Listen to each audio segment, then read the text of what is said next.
আজকে আমাদের হবে দুধ পুলি। দুধ পুলির জন্য প্রথমে ডোটা রেডি করে নিয়েছি। এই হচ্ছে নারকেলটা, যেটা দুধ পুলির যে ডোটা বানাবো তার ভিতরে পুর দেওয়ার জন্য যে নারকেলের পুরটা লাগে, এটা হচ্ছে সেই পুরটা। পিঠেগুলো আমি এবার গড়ে নেব।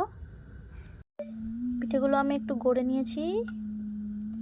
এবার আমি আস্তে আস্তে এটা দুধটা ফুটলে দুধের মধ্যে দিয়ে দেব। এই যে দুধটা ফুটে গেছে, এই দুধের মধ্যে এবার আস্তে আস্তে আমি পুলিগুলো ছেড়ে দেব। দুধটা আমি একটু চিনি দিয়ে দিয়েছিলাম।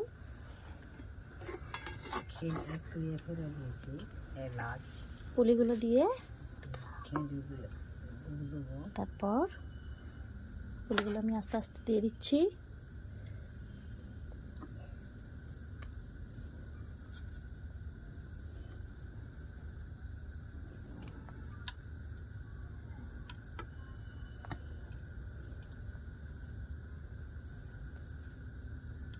এই যে আমার দুধ পুলি রেডি।